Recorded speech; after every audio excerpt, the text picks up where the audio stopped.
Presidente de la Comisión Regional contra el Uso Indebido de las Drogas, Premio Nacional de Psiquiatría 1985, coordinador fundador de la sección Juego Patológico de la PAC, jefe de servicio de psiquiatría del Hospital Central IBSS Luis Ortega, presidente fundador de la Fundación Instituto Venezolano para el Estudio del Impacto de los Juegos de Envite y Azar, coordinador de la Unidad de Atención Integral de Juego Patológico, profesor agregado de la Maestría de Prevención de Adicciones de la Universidad Simón Rodríguez, custodio tipo A de jugadores anónimos en Venezuela. Creo que tenemos ahí un pequeño enfoque de la experiencia. Lo que nos ocupa es el tema de los juegos de azar, y dentro de eso nos vamos a centrar en la prevención del juego patológico. Para ello vamos a tocar lo que son políticas públicas referidas a los juegos de azar, y vamos a hablar entonces de lo que es el juego patológico al juego responsable.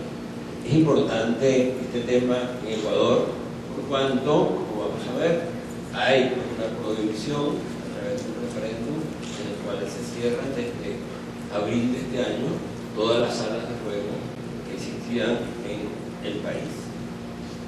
Bueno, fíjense ustedes, empezamos a hablar, con esto voy a recordar un poco a Cornel Schaffer, de la Unidad de Juego Patológico de la Universidad de Harvard, que él planteaba que si comprende el juego de azar desde una perspectiva de sus múltiples impactos en la salud pública, los hacedores de políticas públicas y los profesionales encargados de la prevención y el tratamiento podrían minimizar el impacto negativo de los juegos de azar y apreciar cuáles podrían ser sus efectos potenciales.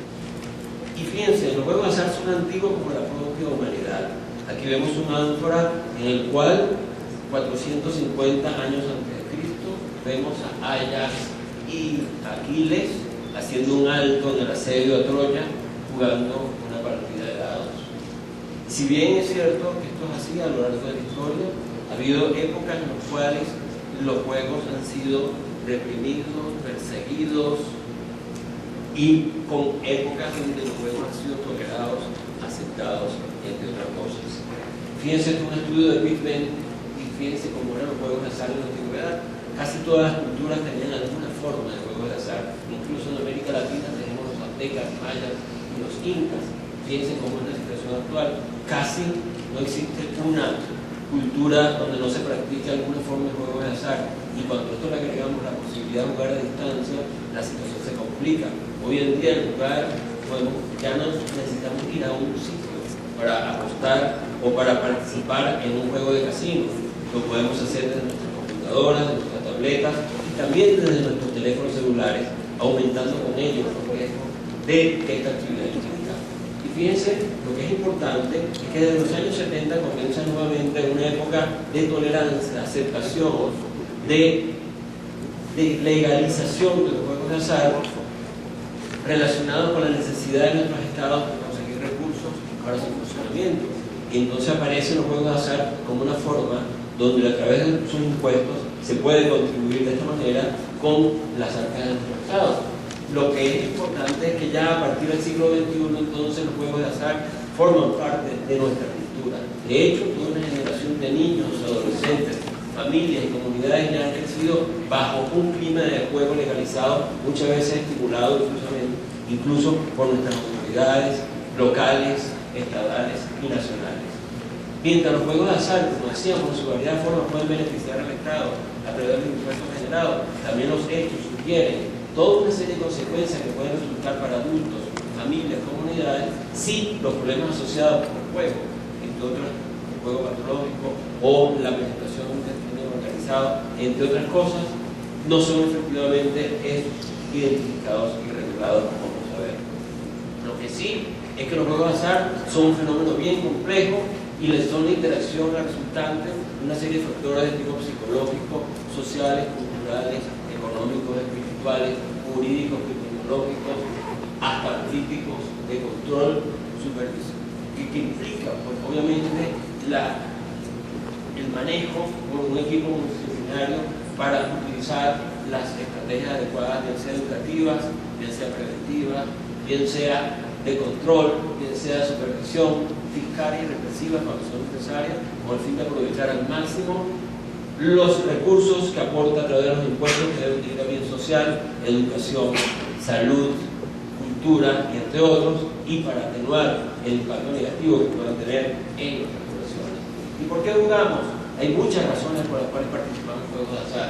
Una de ellas porque puede ser parte de nuestra cultura hispánica, porque proporciona acción, proporciona escape, porque es una forma de entretenimiento, por la propia dinámica, la magia que produce que tienen los juegos de azar, por la accesibilidad, disponibilidad, la posibilidad de ganar dinero, por el ambiente atractivo que pueden tener estas salas, porque puede ser una manera de resolver problemas más cuando existen problemas económicos en nuestra cultura, la posibilidad también de ganar respeto, de admiración entre nuestros pares, entre otras cosas. Lo que sí es importante es que ya hoy por hoy los juegos de azar, a diferencia de apenas hace 20 o 30 años, donde quien participaba en un juego de azar era mal visto, era considerado una persona de mal vivir, donde incluso en mi país hay una ley que se llama de vagos y maleantes, hoy pues, obviamente ya en desuso, pero que consideraba a las personas que participaban en juegos de azar como casualmente delincuentes, como vagos, maleantes.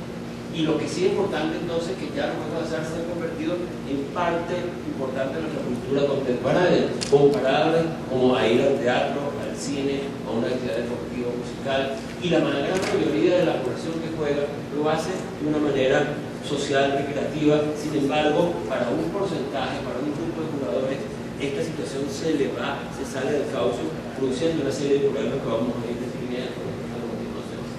Lo que sí es que a pesar de todo esto, seguimos teniendo toda una serie de, casualmente, de falsas creencias, de prejuicios, de falta de información suficiente, ausencia del Estado como ente controlador, políticas públicas asociadas y además de eso falta de responsabilidad social y empresarial en las empresas que participan en esto. Ok, entonces vamos a hablar cómo podemos prevenir esta actividad y para ello tenemos que describir entonces lo que es el juego patológico entre otras cosas. Fíjense, en esta actividad existe una serie de actores que van desde la propia industria con los innovadores tecnológicos que están inventando nuevas formas de juego, cada vez más sofisticadas, cada vez más elaboradas y de mayor accesibilidad para gran parte de la población, sin distingo de edad, sexo, condición socioeconómica, académica, entre otras cosas. Tenemos entonces el público general dentro de los cuales están los jugadores y dentro de estos están los jugadores modernos y los jugadores patológicos. Y fíjense, ¿cuáles son las tendencias en los próximos años de esta actividad? En primer lugar, cada vez una mayor aceptación pública del juego. El juego en nuestra cultura tiene además, está asociada a dos aspectos importantes. Por un lado, turismo y por otro lado, a caridad, a beneficencia pública. De hecho, gran parte de las instituciones de beneficencia pública de nuestros países dependen no solamente de los juegos de azar, diversidad de lotería, entre otras cosas. Además de eso, crecimiento de diferentes formas de juego, oportunidades para aportar. Y esto también ha traído al lado un reconocimiento de sus consecuencias, reconocimiento del juego patológico que lleva, pues, lógicamente una serie de respuestas también a nivel de las comunidades y también a nivel de nuestros estados. Y vamos a hacer brevemente una relación de algunos artículos de prensa que han salido en la prensa latinoamericana en los últimos meses, para que ustedes tengan una idea general de cómo es percibida y cuál es el impacto que puede tener. En primer lugar, en relación con patológicos. Fíjense, esto en Costa Rica. Bancarrota y depresión afectan cada vez más a los adictos al juego. Entonces, fíjense, por la velocidad, el necesito, esto es un periódico de los últimos 3 meses. Ok. Efecto negativo de la ludopatía. Esto es en México. Esto es en Sonora. Efecto negativo de la ludopatía. Tenemos ludopatía, intoxicados por el juego. Esto es Argentina, junio del 2012. La ludopatía va a aumento al igual que la sala de juego en Panamá. Esto es periódico igualmente en junio del 2012. En la práctica casi no se aplica el sistema de distribución en Córdoba. Esto es en Argentina. De acuerdo para asistir a ludópatas en México. El Congreso peruano aprobó ley para el tratamiento de proponen aumentar las tasas de los casinos, los impuestos, para tratar la ludopatía. Esto es en Argentina. No se puede fumar en los casinos de Buenos Aires. Vamos a ver entonces otro aspecto importante también en esas tendencias de los juegos de azar: la penetración del crimen organizado, el juego ilegal, la legitimación de capitales, la corrupción política y moral que puede llevar también este tipo de actividades. Entonces, fíjense, el juego ilegal, y el juego ilegal ocurre cuando el juego legal está prohibido, y algunas veces junto con el juego legal existe también el juego ilegal, pues de alguna manera permite el lavado de dinero proveniente de esta actividad, que de alguna manera también permite para su mantenimiento la corrupción de funcionarios, quienes en un círculo vicioso necesitan lavar ese dinero que consiguen a través de la corrupción para el mantenimiento de estas salas ilegales. Y pues, además de eso, no hay impuestos de juego, entonces el Estado también pierde, aumentando con eso las consecuencias negativas del juego, pero sin los beneficios que esta actividad puede tener. Esto es una fotografía de los años 30, 40. Muchas películas de la mafia, etcétera, etcétera, tienen estas escenas, un sótano donde se controlan las apuestas de deportes. Y las apuestas de deportes, ¿cuál es la relación con el crimen organizado? Pues casualmente la acción sobre los resultados de actividad deportiva. En estos últimos meses ha explotado el escándalo del fútbol italiano, en algunos fútbol de países latinoamericanos, igualmente de otras actividades deportivas. Entonces, fíjense ustedes, esta noticia que no es nueva, pero cuando se abrieron los casinos en New Jersey, en Atlantic City, como ustedes saben, hasta el año 74 solamente en Estados Unidos se podía jugar en el estado de Nevada, y a partir del 74, luego de un referéndum, Atlantic City abre sus primeros casinos. Fíjense, los 3 primeros años de la inauguración de los primeros casinos aumenta 746% los crímenes no violentos, y aumentan en 1847% los crímenes no violentos, los crímenes violentos, y 25% de la población de azar, de la población renal, era por delitos relacionados con juegos de azar. Este otro estudio realizado por Greenwood, él encontró, fíjense, que el costo económico de los juegos de azar, del juego patológico de los Estados Unidos, representaban la mitad de la suma de todas las drogas ilícitas ilegales. Fíjense, 54.000 millones de dólares versus 110.000 millones de dólares que hacen las drogas legales e ilegales. O sea que por cada 46 dólares que recibía el Estado de beneficio a través de los impuestos generados, había un costo social de 286 dólares. O sea, un mal negocio para el Estado. Noticias en relación a esto, igualmente, mayo del 2012, 75.000 tragamonedas ilegales en la ciudad de México, en la ciudad de la capital federal. Esta fotografía la tomé hace 2 años en el Congreso de Apal, en México. Fíjense, esto era una bodega. Y fíjense ustedes, una niña menor de edad que debe tener 12 a 13 años jugando en una máquina talaníquel ilegal. Fíjense, saliendo 2 niños menores del mismo sitio. Esto es una escena común en cualquiera de nuestros países y en nuestras ciudades, lamentablemente. Fíjense, en México ofrecen permisos para casinos a $1,5 millones. La mordida famosa. En la mafia de las carreras de caballo, desde Al Capone hasta los Z, como el control de los resultados de las apuestas está de alguna manera relacionado con apostadores. Recuerden la historia de Dick Rose, el mejor profesional americano. Entonces, fíjense, el negocio del día, los casinos del pueblo, esto es Chile. Esto es Chile, los casinos del pueblo son salas, las talaníqueles ilícitas. Fíjense, en Chile funcionan más de 200 tragamonedas ilegales. Entonces, esto, pues, de alguna manera, con las consecuencias que puede traer. Son ilegales la mitad de los casinos ilegales. Fíjense, red de policía en Venezuela lava dólares en casas de apuestas online, en apuestas de deporte. México, esto es el colmo, 53 personas fallecidas por un incendio que hizo casualmente el grupo Los Zetas, la mafia, el crimen organizado, casualmente en Monterrey, en el Casino Royal. Se acaba de cumplir hace 2 semanas un año de esta desgracia, de esta catástrofe. Ok, fíjense, Luis González Macho, presidente presidente de Ecuador, luego después entonces enjuiciado casualmente por corrupción y vinculado de alguna manera con los juegos ilegales.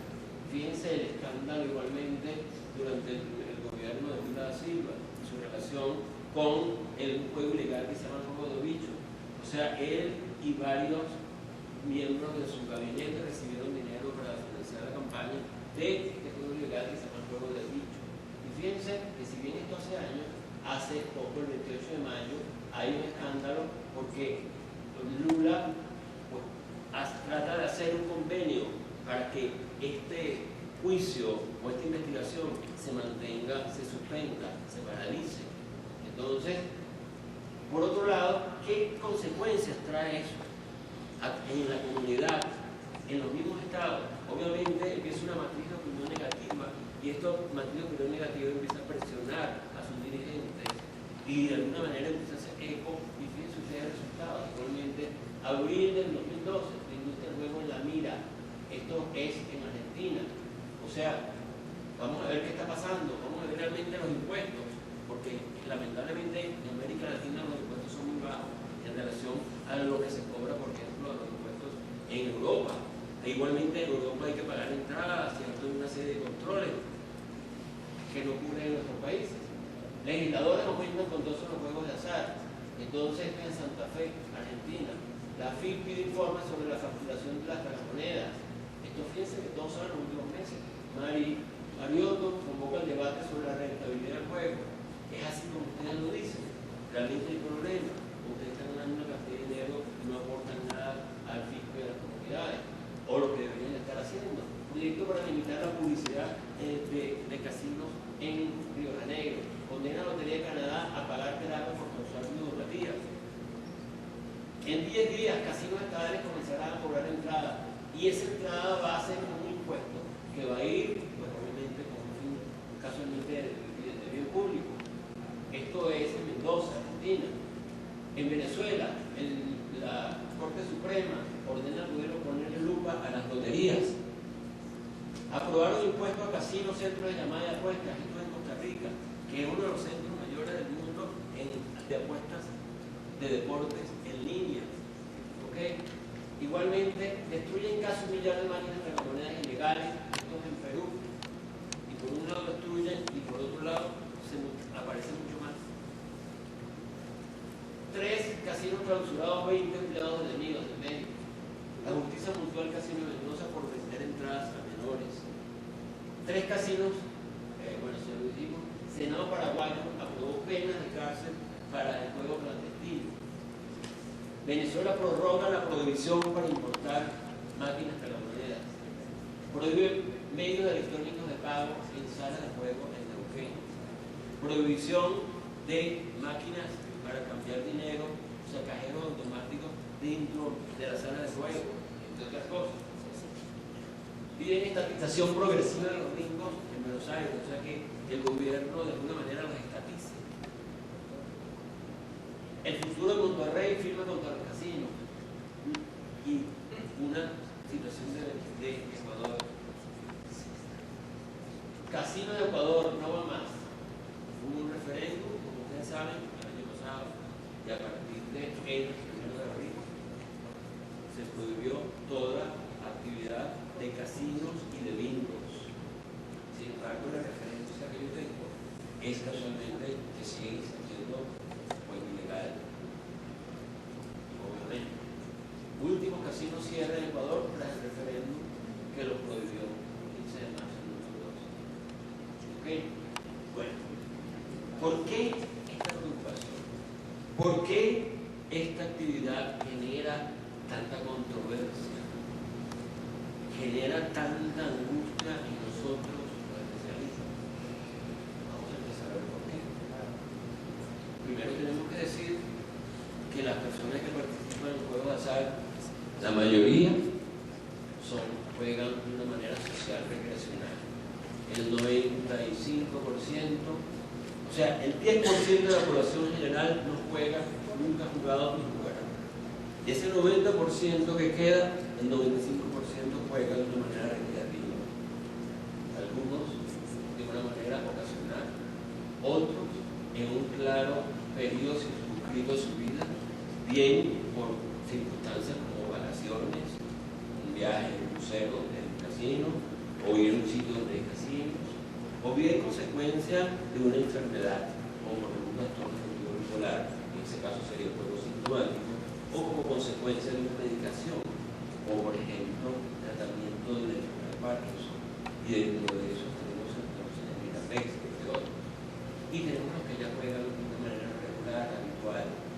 Tenemos los jugadores problemas y jugadores patológicos, que son pues el tema de esa persona. Y si bien todos estos tienen una forma de vida, un trabajo, una actividad profesional, tenemos un tipo de jugador que vive del juego. Son los jugadores profesionales, o llamados laures. Ellos dicen que juegan con ventaja. ¿Qué es jugar con ventaja? Jugar con trampa.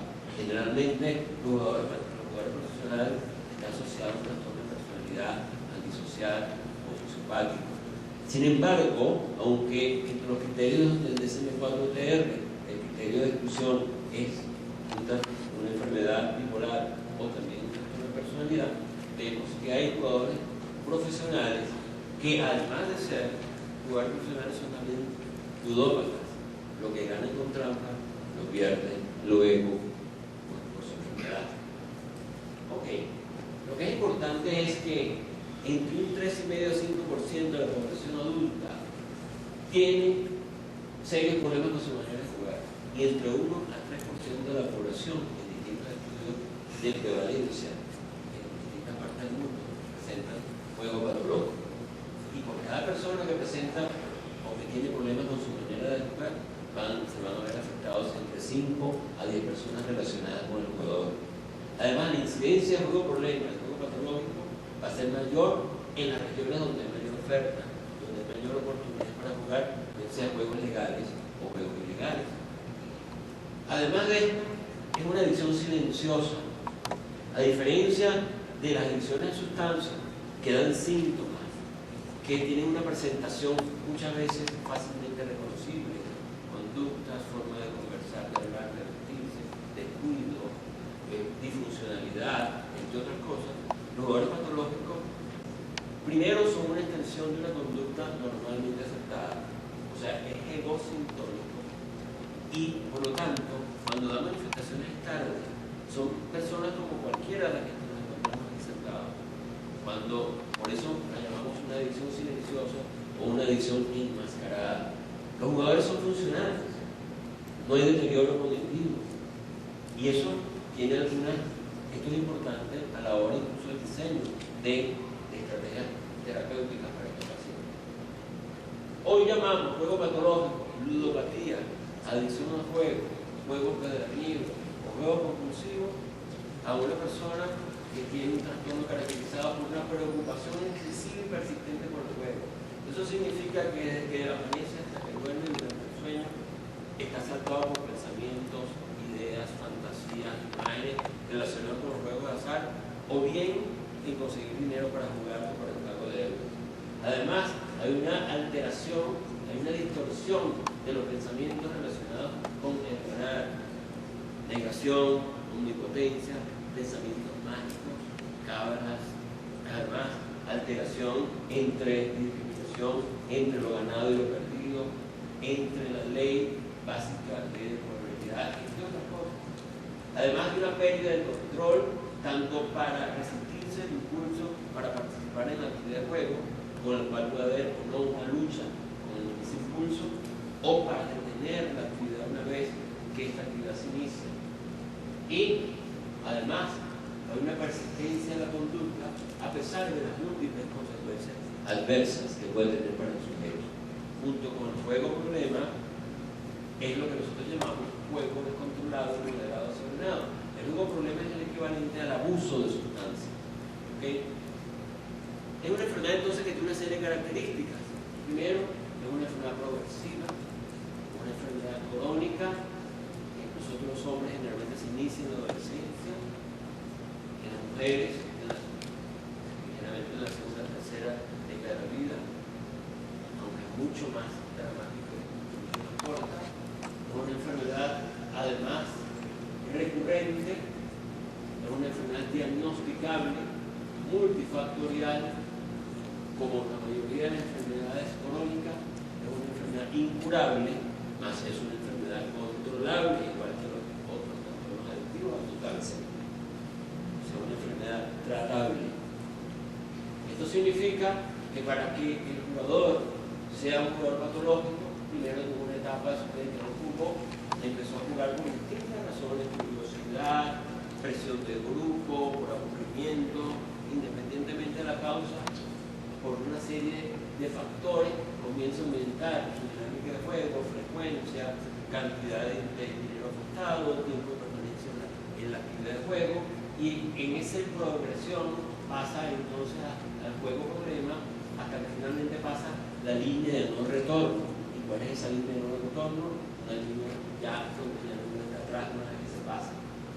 Juego, ya, con el jugador patológico. Ok. Una enfermedad diagnosticable ya desde los años 80, reconocida como tal en la DSM-3, mantenida luego en el DSM-4, DSM-4-TR, y de los años 90 en el ICD-10, todavía bajo los trastornos del control de los impulsos. ¿Okay? Pero ya el DSM-5, que por fin aparecerá en octubre del año 2013, ya el tema del juego, de la dependencia, pues realmente tiene cambios significativos. Ya el grupo de trabajo ha propuesto que el juego patológico se reclasifique del grupo del control de los impulsos no clasificados a lo que se va a llamar ahora en adelante a trastornos relacionados con sustancias que pasarán a llamarse adicciones y trastornos relacionados. O sea, ya no se va a llamar abuso y dependencia de sustancias, se va a llamar trastornos adictivos. Y dentro de esos trastornos adictivos va a haber una subclasificación de adicción a esas sustancias y adicciones a comportamientos o sin drogas o sin sustancias o adicciones no químicas o socioadicciones, etcétera, etcétera. Estos son grupos de adicciones que se caracterizan por el desarrollo de un proceso adictivo sin que medie la ingestión de sustancia alguna. Claro, es muy fácil entender que una sustancia, un psicotrópico, pues va a actuar con nuestro sistema nervioso central y va a producir efectos y va a producir en distintas áreas cognitivas, perceptivas, volitivas, entre otros, cambios igualmente, pero como que se hace difícil entender que una conducta puede de alguna manera también producir cambios similares. Entonces se presentan asociadas con determinadas conductas, como el comer, sexo, adicción al sexo, juegos de azar, juegos de video, las compras, que es la neomanía, el uso de tecnologías, que es lo que llamamos hoy ciberadicciones. Todos estos temas, por cierto, mañana en la tarde vamos a tenerlo en un simposio de adicciones no químicas. Entonces, ¿cuáles serían las poblaciones vulnerables de esta enfermedad? En primer lugar, la población infanto-juvenil y tercera edad. Fíjense, distintos estudios han encontrado que la población juvenil tiene 4 veces más riesgo de desarrollar la enfermedad. En los estudios que se han realizado de prevalencia, han encontrado que duplican la prevalencia de adultos. Pero fíjense un hecho curioso, que estudios realizados en estudiantes universitarios y en adultos jóvenes han encontrado que se triplica la prevalencia de juego en relación a los adultos. ¿Y esto con qué tendrá que ver? ¿Con qué factor? Esto tiene que ver con todo el boom y el auge del póker en línea, todos estos torneos multimillonarios y estos que se transmiten en distintos canales de televisión que incitan además a los jóvenes a entrar en páginas de póker, a aprender a jugar gratis con expertos, hágase experto en póker, después le doy un crédito primero gratis y así poco a poco hasta que los vídeos se enganchan. Y trata pues de alguna manera de emular así este pudo ganar estos millones también. Ahorita, 2 semanas después de que Phelps saliera pues, con toda esta victoria de las Olimpiadas, pues se fue a Las Vegas a un torneo de póker y ganó $100,000. Fíjense el impacto que eso tiene en otros jóvenes, que Entonces, por eso no es de extrañar distintos estudios que ya empieza a ver donde esta población, bueno, triplica la prevalencia del juego patológico. Ok, la tercera edad hay toda una serie de factores que son obvios, que tienen que ver con la inflación, luego obviamente de capacidades vitales, muerte de pares, enfermedades, que va llevando a soledad, factores familiares como la ida de los hijos, lo que se llama el síndrome del nido vacío, factores del tipo social, acumulación. Eso implica que tengo, además de tener este tiempo libre, tengo pues también además del tiempo libre tengo un dinero producto de mi jubilación y de mis pensiones, y toda otra serie de factores de tipo educacional, falta de políticas adecuadas para el grupo etario, y también el propio juego, que tiene una dinámica que tiene muy atractiva y que hace que de alguna manera a esa población encuentre qué hacer.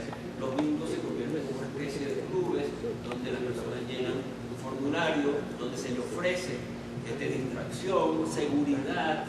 Además de eso, le celebran su cumpleaños, todos los días tienen un tecito, un cafecito, un pastelito, y se encuentran con sus amigas, entre otras cosas.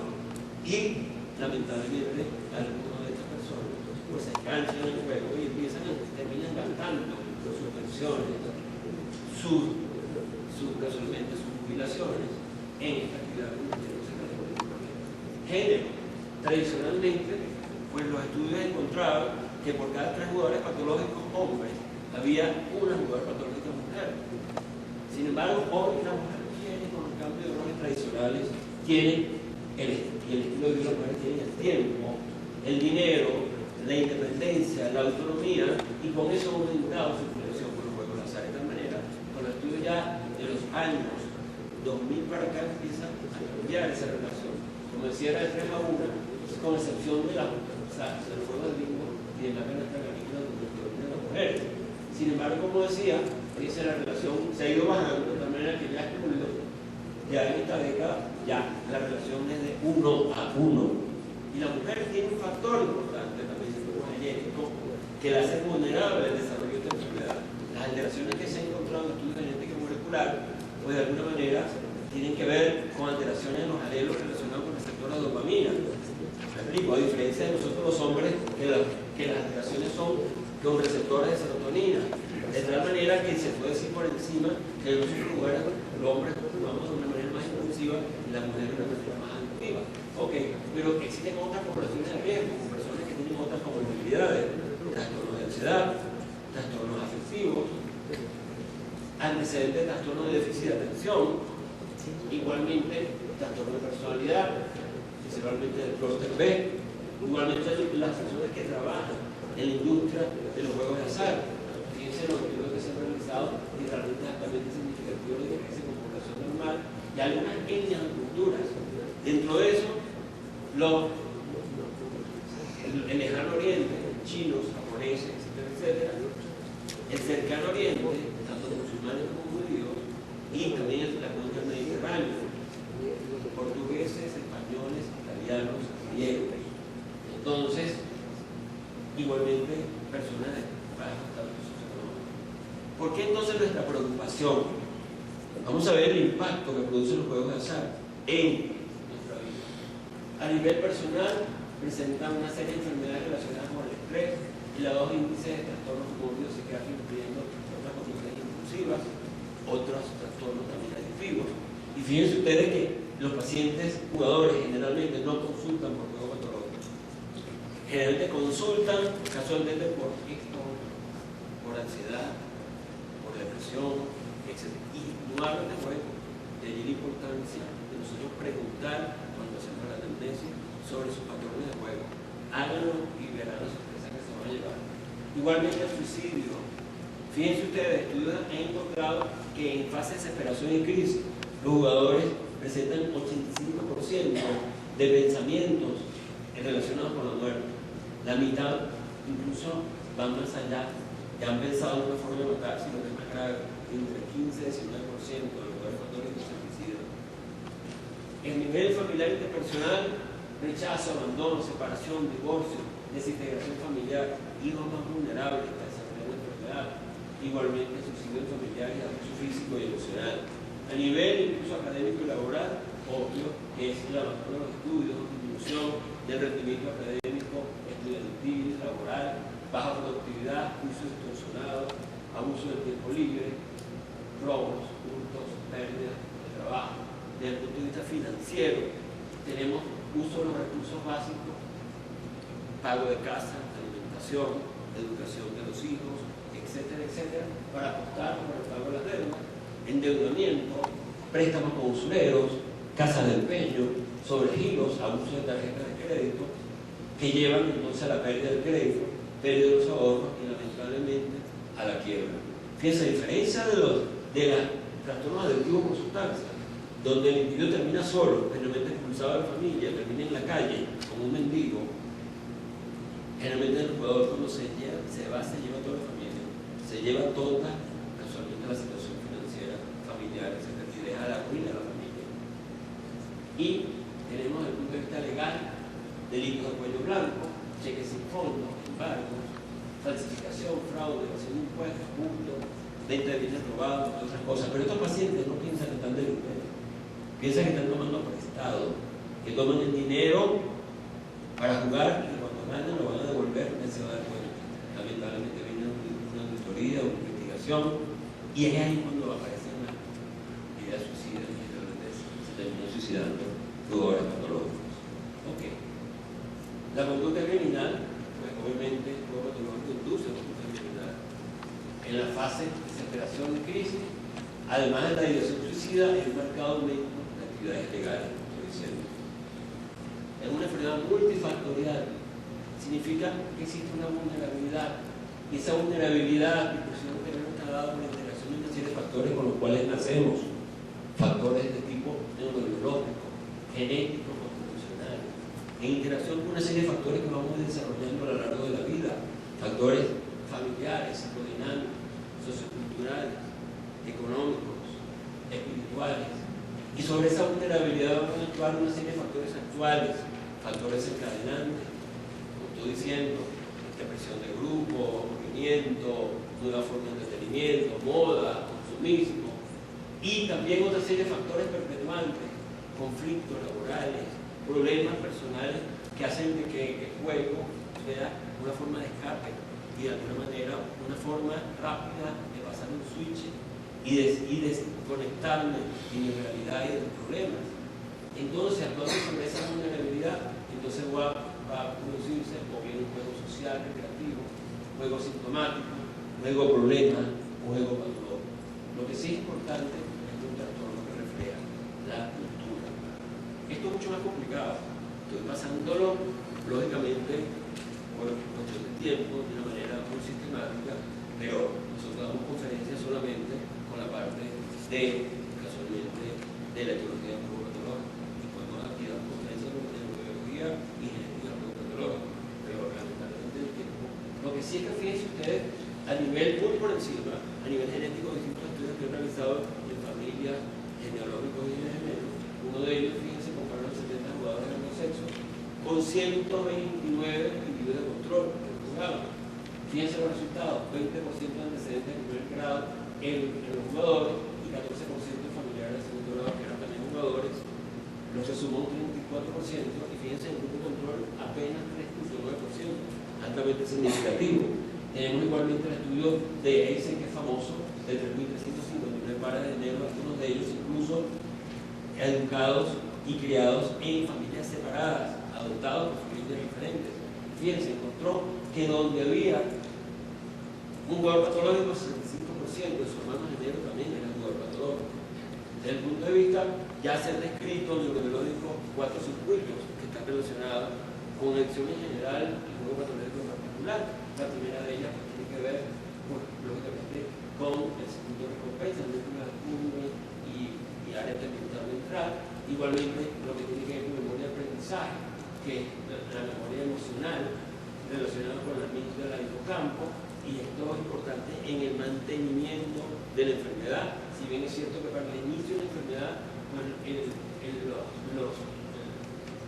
casualmente el circuito de la recompensa tiene un rol más importante, le sigue pues igualmente el circuito relacionado con motivación y el impulso, y luego estos que son pro, vamos a decirlo así, juego, tenemos nuestro circuito de control inhibitorio, por el área prefrontal, etcétera, etcétera, que de alguna manera tienen un rol importante, como vamos a ver. Estos son los distintos neurotransmisores que han sido pues, ya identificados en relación con patológicos y su rol, la serotonina, iniciación y sensación de la conducta, noradrenalina en la excitación y activación, la dopamina en la recompensa, en el refuerzo, y el sistema endógeno en el placer y urgencia, aunque otros neurotransmisores también, lógicamente, intervienen y participan. Y aquí hay un resumen de esto, fíjense.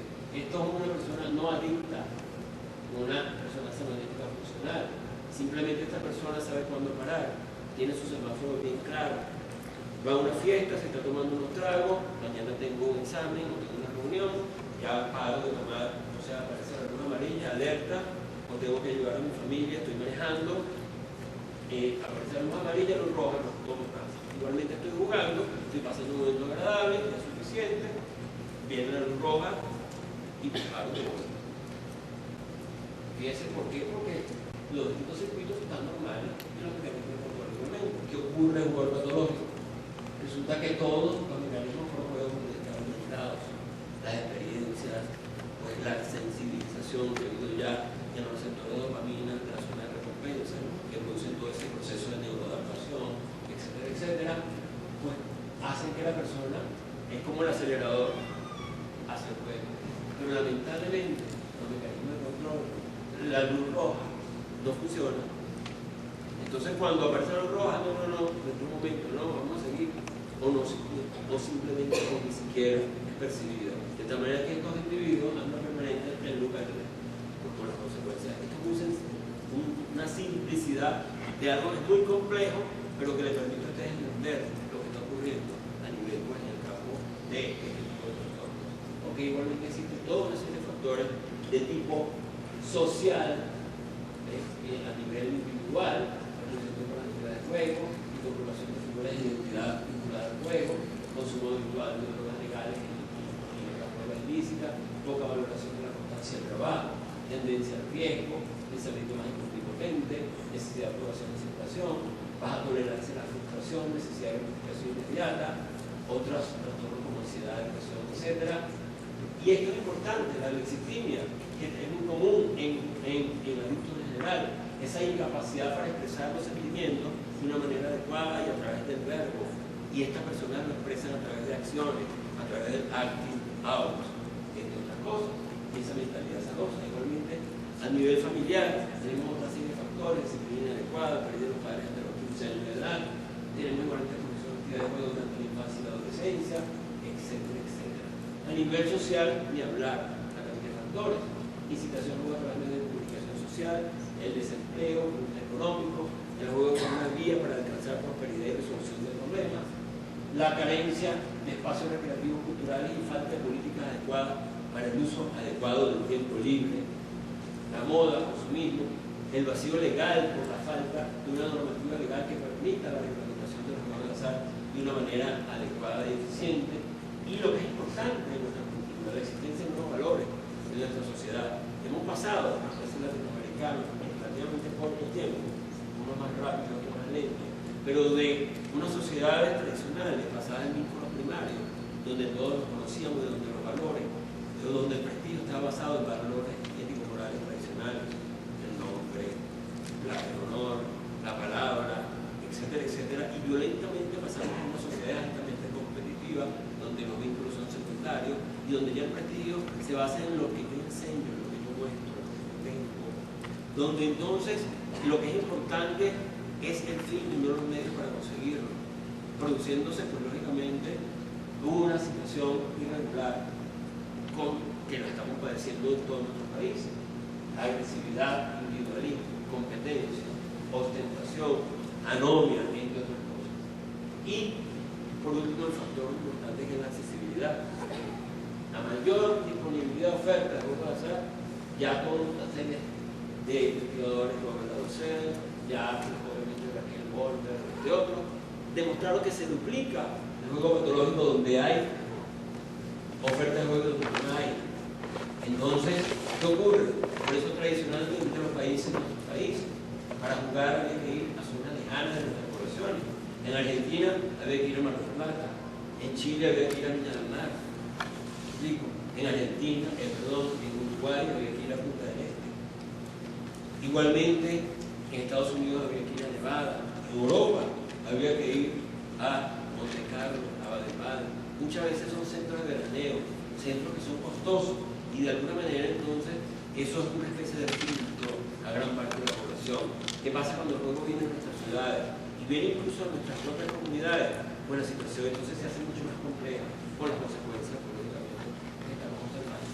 Entonces, si bien es cierto que el individuo lo consagran todas nuestras constituciones de libertad y le da, y por lo tanto el ciudadano puede sentir que tiene derecho a jugar, a utilizar el dinero como él le parece, también el Estado tiene la obligación de proteger, persiguiendo el juego, persiguiendo que no haya una fuerza ficticia y también evitando la presión de una serie de consecuencias negativas de la actividad.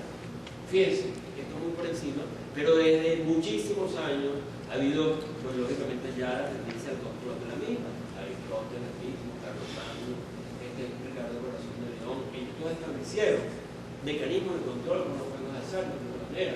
Igualmente Alfonso X, que fue el primero que dictó una ley, el ordenamiento de las tafurerías. Tafurería era la sala de juego, de ahí viene la palabra taur.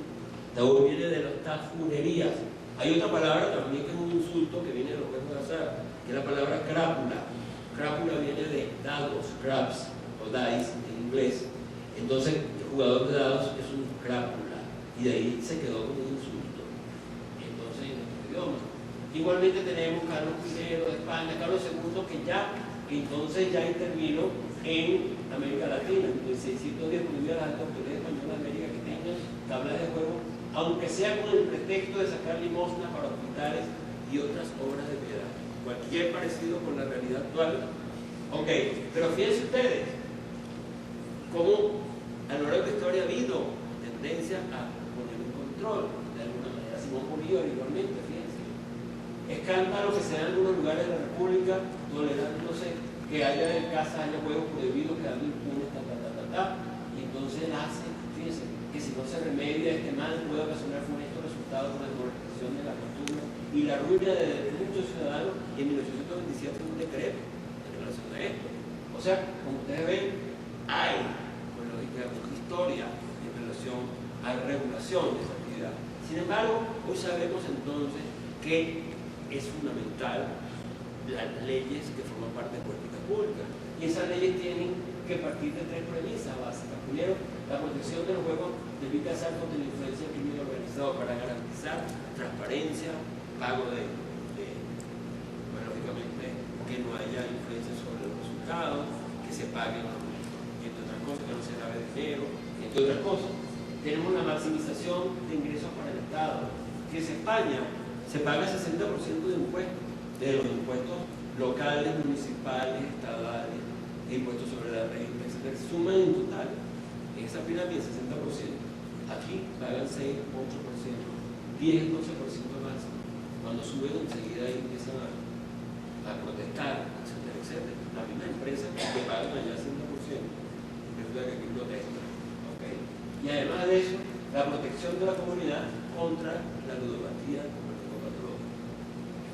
Fíjense, en Venezuela, por ejemplo, desde el año pasado, desde el año 2010, tenemos una providencia que obliga a la sala de juego a tener programas de prevención con la ludopatía.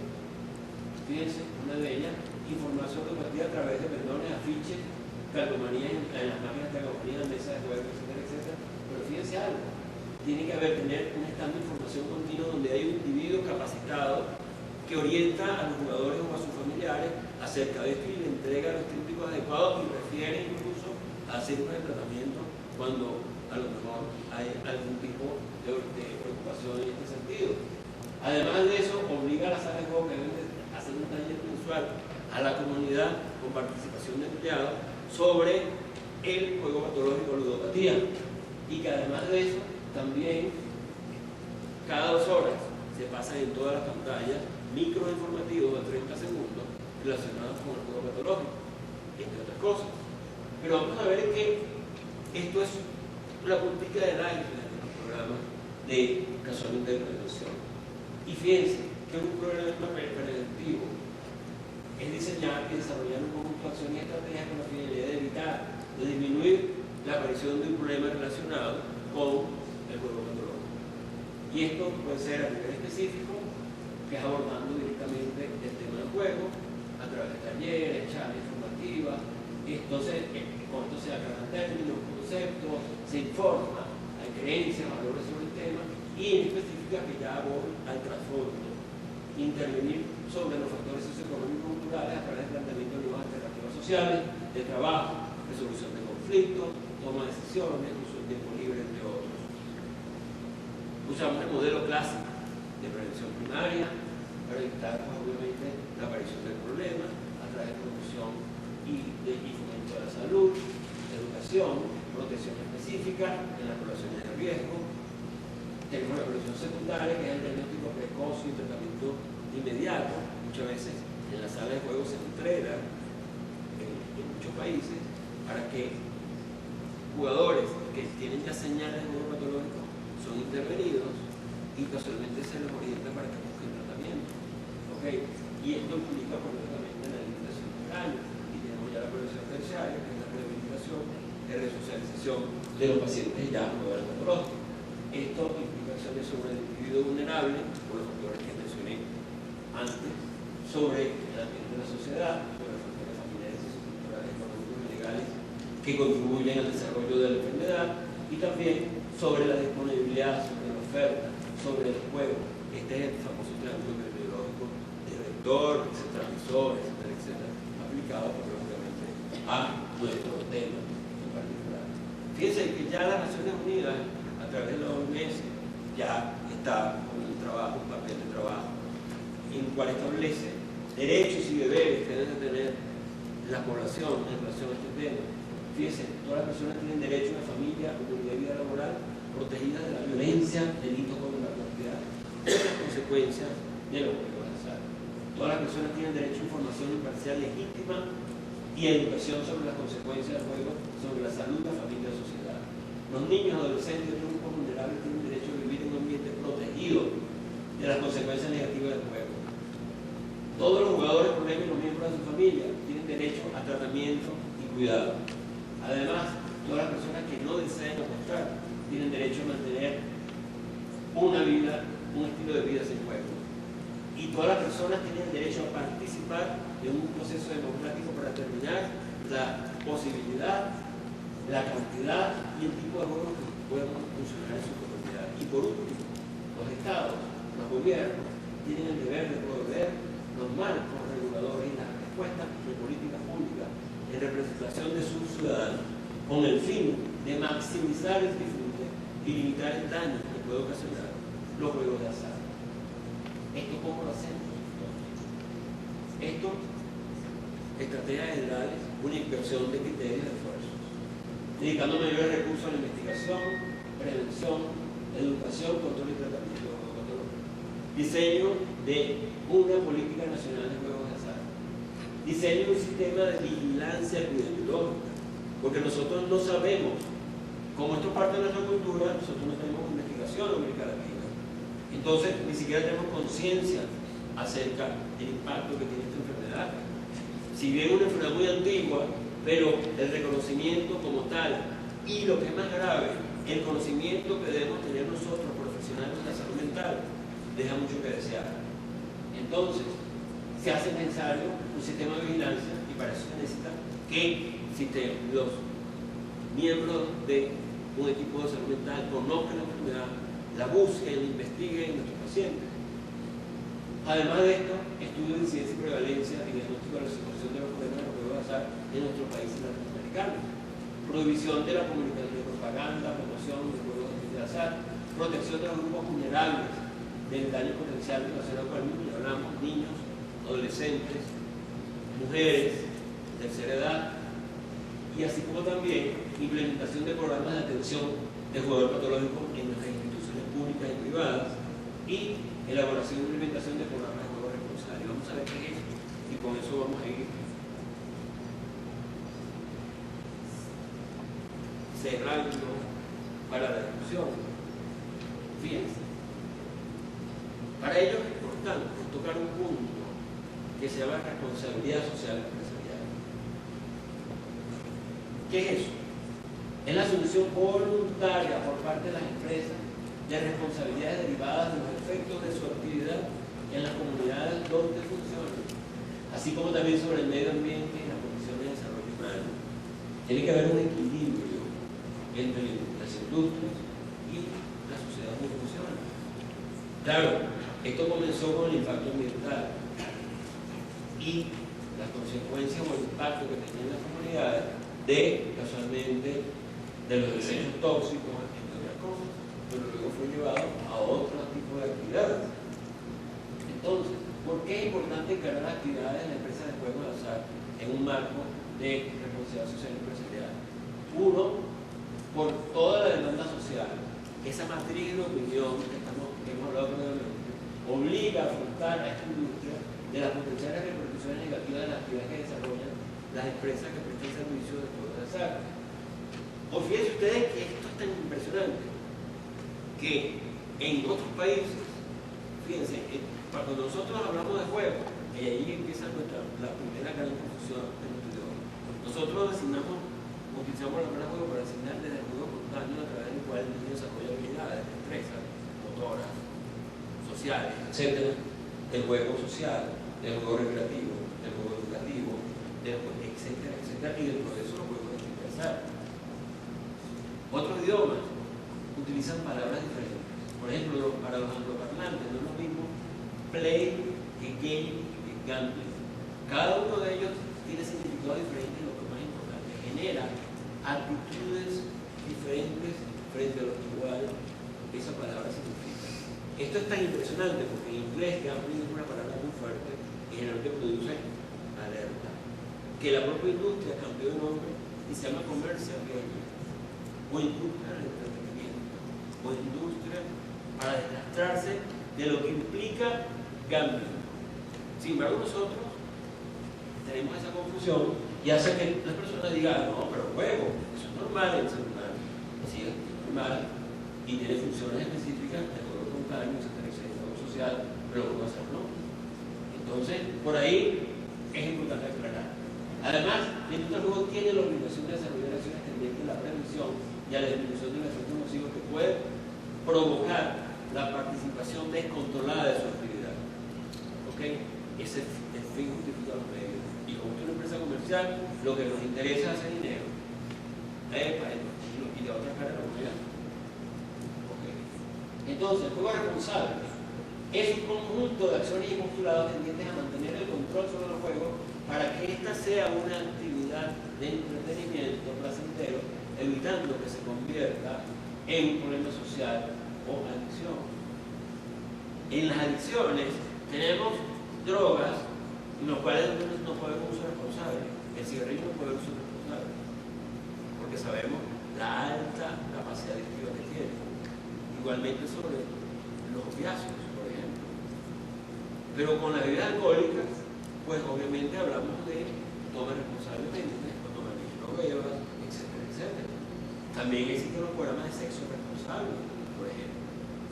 Y ahora es para evitar enfermedades de transmisión sexual, para evitar los embarazos precoces, entre otras cosas.Igualmente, si a esto se está aplicando en los juegos, que ahorita hay actores responsables, jueguen responsablemente, pero que para eso se necesita conocer, que el jugador conozca sobre lo que es esta actividad. Entonces, podemos resumir el juego responsable como el conjunto de principios y prácticas que establecen gobiernos, loterías de los estados y gestores de juego con el fin de prevenir y mitigar la participación desordenada en los juegos de azar y proteger a un grupo de tal manera que lo que predomine sea la recreación de otras cosas. Y fíjense que esto es una idea que parte de la industria del juego, fíjense, no de los estados. Qué curioso. Empieza del grupo Harvard, en 1988, y sigue toda una serie, bueno, luego la Asociación Americana de Juegos, de Casinos, incluso la Asociación de Casinos de Gran Bretaña, de Australia, etcétera, etcétera, etcétera.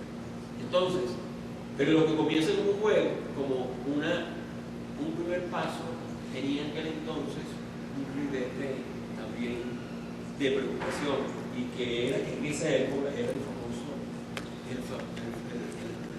juicio de las tabacaleras en Estados Unidos, que terminó, lógicamente, por primera vez en muchísimos años, de una sentencia a la industria tabacalera en pagar consecuencias de sus, o sea, por enfermedades, por casualmente adicción a la nicotina, a pagar programas de tratamiento para dejar de fumar, entre otras cosas. Y además toda una serie de controles que han llevado a lo que se llama los países o estados o ciudades libres de humo, una de las cuales es Cuenca, por ejemplo, y también todo mi país, y otras cosas, como Uruguay, etc. Pero en otros países como Argentina es controversial, España es controversial, aunque eso es mandato de la OMS. ¿Okay? Entonces, claro, esto comienza como que cuando veas la barba de tu vecino arder con las uñas de remojo. Entonces, picamos adelante. Al principio fue tríptico, mire jugar, cuidado, que juegue responsablemente, porque es una manera de decirle ya, igual como ocurrió al principio con la industria del cigarrillo, cuando decían las cajetillas, el fumar puede ser perjudicial de la salud. ¿Y qué sirvió para eso? Que cuando alguien se enfermaba y lo mandaba a la tabacalera le decía, mire, pero usted no sabía, usted está advertido, mire una cajetilla. O sea, si usted fumaba, era bajo su responsabilidad, por eso se lo advertimos. Claro, ellos negaban la capacidad adictiva, que fue cuando se descubrió, que fue cuando se le comió la tortilla. Pero entonces, así mismo ocurre con los juegos. En los juegos al principio, el poner el juego en exceso es perjudicial para la salud, es una manera también de cubrir la espalda, porque si tú tienes un problema y luego me vas a demandar, mira, yo te lo advertí. Entonces, esa primera etapa se pasó a la intervención del Estado, que empieza a regular, empieza a controlar, empieza a establecer cómo, cuándo, dónde, con quién, etcétera, etcétera. Ok. Al punto que ya América Latina, pues igualmente, la asociación que se llama ALA, que es la que agrupa las salas de juego de América Latina, igualmente ya incluye lo que es juego responsable. Ok. Entonces, lo que es importante es que los alcances del juego responsable es la prevención de los sujetos no afectados. Juego responsable no es para jugadores patológicos, es para personas que no presentan la enfermedad. Implica información de educación central sobre ese trastorno, sus consecuencias, factores de riesgo para su desarrollo, implementar programas educativos de prevención en las escuelas, colegios, comunidades, realizar campañas específicas en su grupo de riesgo, mujeres, jubilados, tercera edad, menores, etc. Identificar de manera precoz las primeras señales de la enfermedad para instalar las medidas preventivas adecuadas. Igualmente la realización de investigación, estudios de incidencia y prevalencia, que en los países desarrollados son pagados porque parte de los impuestos son para investigación, para programas de prevención y tratamiento. Por eso Harvard tiene casualmente a Howard Schaffer, o casualmente su unidad de juego patológico. En Yale tenemos pues, a Mar Potenza, y así sucesivamente grandes universidades tienen unidades de juego patológico que recogen dinero, igual como la Universidad Laval en Quebec, pues casualmente para investigación, prevención y tratamiento. Entonces, tiene una parte dirigida a los gobiernos, a la industria de los juegos, etcétera, etcétera, y otra que va dirigida a los jugadores. La parte de la industria es hacer que en América Latina una gran resistencia, que el juego responsable sea parte de las políticas de la industria, parte integral de las operaciones diarias. Esto implica la necesidad de promover prácticas de juego responsable dentro de los casinos. Implementamos programas educativos para aumentar la conciencia y el conocimiento del juego excesivo, tanto en los jugadores como en los empleados. Nosotros hacemos talleres de capacitación a los empleados de la sala de juego para que les expliquen cómo abordar a estas personas de una manera adecuada, con el fin de orientarlos para atención y tratamiento. ¿Okay? Además de eso, se establecen en esas empresas, unidades, direcciones, dependiendo del tamaño de la empresa, de juego responsable, que les nombran lo que se llaman los consejeros de juego responsable, que son las personas que están en la sala de juego y que son los que de alguna manera abordan o manejan las situaciones que se pueden presentar dentro de la sala relacionadas con conductas que producen jugadores patológicos. Los jugadores patológicos muchas veces establecen relaciones humanas con las máquinas, por ejemplo. Las acarician, les hablan, le hacen propuestas, etcétera, etcétera, y cuando pierden, las insultan, las agreden, etcétera. Las personas se sientan en una máquina y sienten que esa es mi máquina. Cuando yo llego y me encuentro a otra persona sentada en mi máquina, se forman reales peleas que realmente tienen muchas veces alcances dramáticos. Entonces, ¿qué hacer? Las personas, mujeres y hombres, pasan horas y no se paran de una máquina porque piensan que si mientras me paro y voy al baño, por ejemplo, y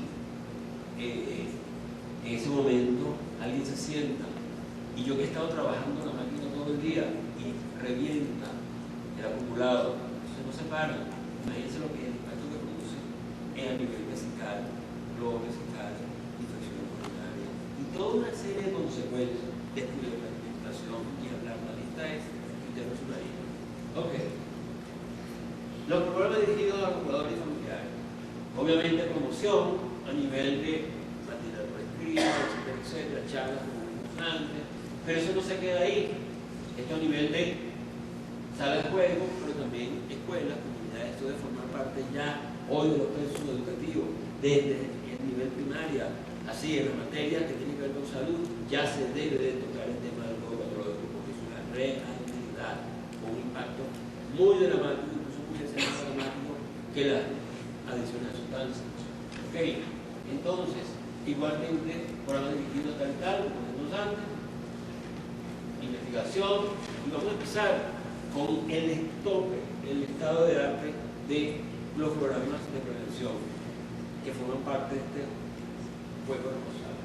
Uno, los programas de exclusión. Los programas de exclusión es un programa de prohibición donde una persona que tiene un juego patológico no puede entrar en esa regla. Por lo tanto, él firma de una manera voluntaria un documento en el cual él por 2 años, por ejemplo, renovable, no puede entrar a la sala de juego. Cuando cada vez que va a entrar, le puede entrar. Esto lógicamente debe ser parte de un programa de tratamiento, porque muchas veces cuando es solo, pues no da los resultados obviamente que se espera, pero si es parte de un programa terapéutico, bueno, lógicamente va a ser un recurso totalmente del mismo. Ok, entonces, lo que pasa es que en nuestro país, yo puse una noticia en Profeso cuando puse una nota de recorte de periódico, y en Córdoba que no se cumple. ¿Por qué? Porque dicen, es voluntario. Entonces, y el casino no tiene responsabilidad si el paciente no entra. Qué bueno. Entonces, el individuo tiene un programa de exclusión, pero cuando no entra, se le está gorda. Entonces, ¿cuál es la idea? Bueno, ahí tiene que el Estado regular, controlar, etc. Aquí ejemplo del programa de exclusión, diagnóstico, casualmente habla del programa y qué es lo que debe hacer. Aquí es Argentina, una noticia casualmente, lo que se aplica del año 2006. Esto es una fotografía que acompañó el casino de Mar del Plata. Usted puede solicitar su inclusión en los casinos provinciales, en su momento formulario, de capital, que es el momento de inclusión. Igualmente tenemos las líneas 0800, líneas donde la persona llama gratuita, generalmente pagada por la industria, donde reciben orientación, información, referencia y también es utilizada para investigación. ¿Okay? Tenemos entonces la colocación de relojes al calendario en la sala de juego. Usted ha visto una sala de juego con una ventana o con un reloj. Ahí, en la sala de juego son una temporada. Usted entra y no sabe si pasó 1 minuto, 2 minutos, media hora, 2 horas, porque la luz es la misma, el ambiente es igual, el sonido es el mismo, el ambiente es el mismo. Hecho un proceso de paso. Eso ha tenido resultados de la mano. Una madre jugadora compulsiva dice, pasa con su niño dentro del carro, dice, entra y sale, y deja el niño en el carro afuera bajo el sol. Cuando se da cuenta, pasaron 2 o 3 horas, sale el niño muerto. Ojo, estoy hablando, no estoy inventando, son situaciones reales que no ocurren. Entonces, dramáticas, pero ciertas.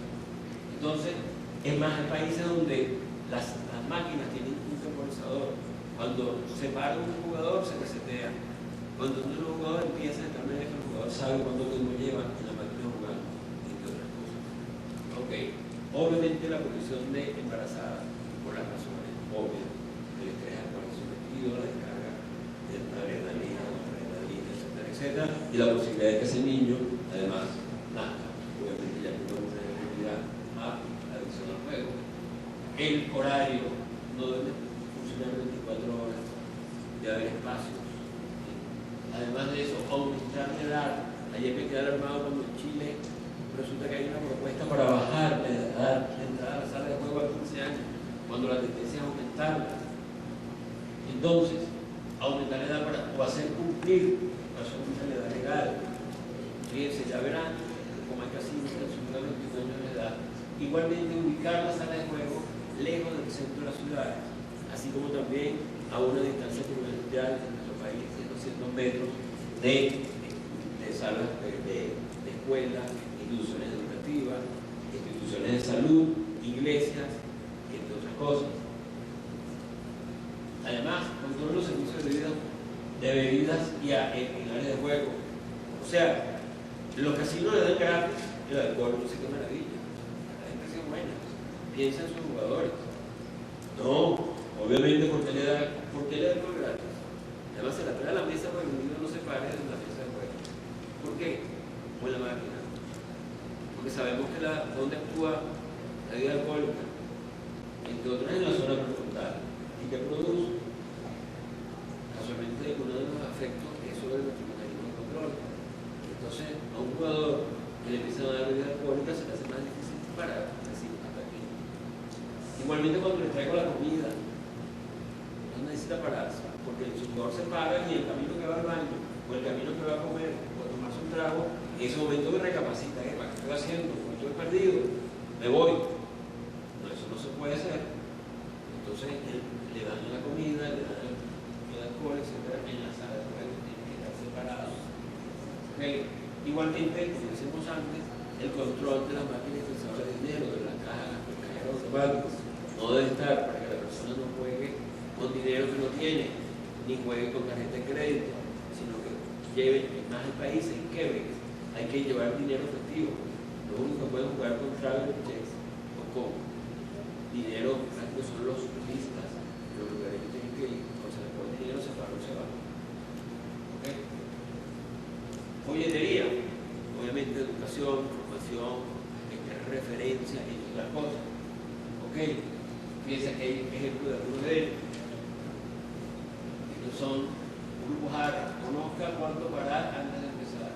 ARRA, el juego responsable, y aquí ven por distintos de Estados Unidos, de Florida. Fíjense, existen 400.000 floridianos que tienen esta enfermedad escondida. Ellos no tienen pinchazos, ni marcas, ni conductas. Sin embargo, pues ellos tienen esta enfermedad escondida, esta enfermedad silenciosa.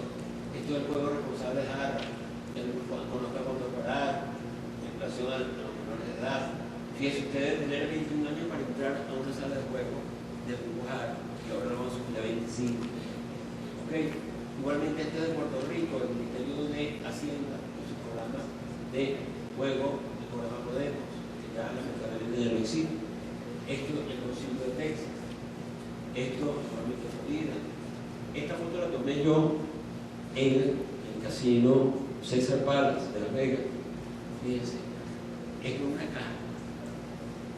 Si usted piensa que tiene problemas con su manera de jugar, conoce a alguien que lo tenga, contacte de manera en un casino, al gerente, al instituto de crédito, o llame a este número del National Council of Foreign Gambling y vea el número de proceso orientado. Esto es en todas las cajas donde usted compra fichas. ¿Okay? Esto es un típico de nuestra sala de juego, el Isla de Margarita, donde son juegos de azar, si necesita ayuda, el juego patológico con sus características. Aquí hay un cuestionario para que la persona vea si tiene o no problemas con su manera de jugar, qué puede hacer usted y a dónde pedir ayuda. Fíjense, la atención integral de la no queda por la más, o el anónimo tal, correos electrónicos, etc. Puede pasar, como no sé quién los tenga, no deben ser datos. Estos son panfletos o volantes que también tienen la sala de juego. ¿Quiénes son las personas de riesgo? Aquí hay una señal de alerta. Y aquí conozca sus límites. Al jugar compulsivamente se pierde mucho más el dinero, cómo jugar de una manera responsable. Además de eso, qué juego patológico y sus características. ¿Okay? Esto es la entrada de una sala de juego. ¿Qué juego responsable? Jugar para entretenerse, etcétera, etcétera.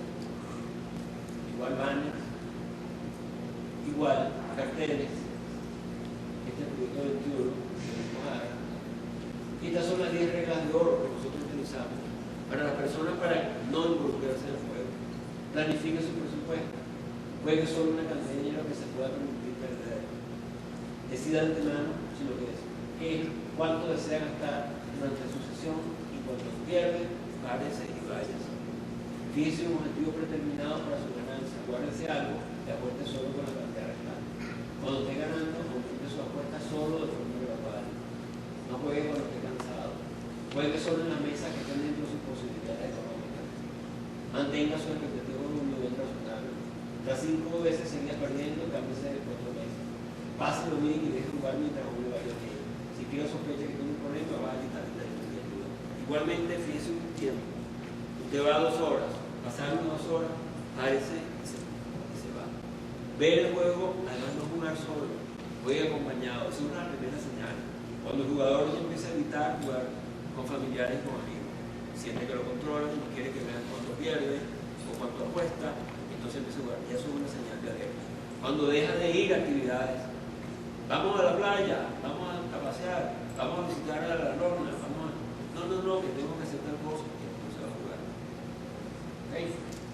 Además, las alianzas estratégicas con los ministerios de salud, educación, gobernaciones, alcaldías, con las unidades de presión de juego de nuestros hospitales y centros de tratamiento, con jugadores anónimos y con otras asociaciones nacionales.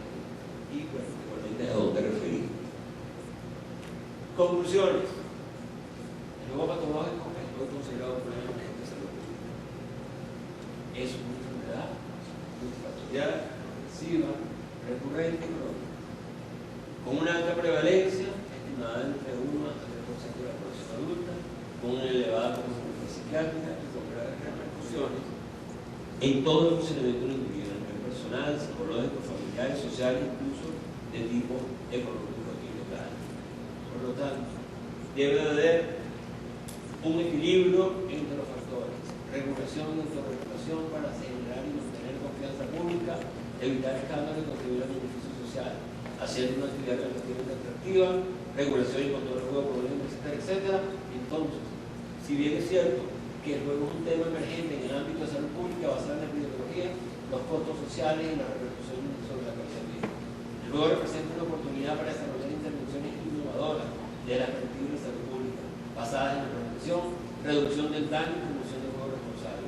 Para ello será necesario lograr una alianza entre los agentes gubernamentales, la industria del entretenimiento y del juego y los agentes responsables del estudio y abordaje del tema, o sea, nosotros.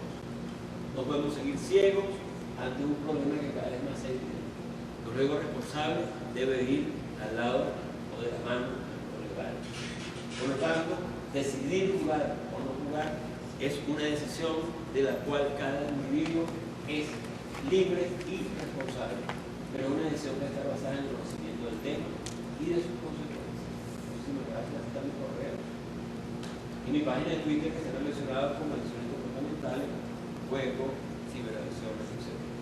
Gracias.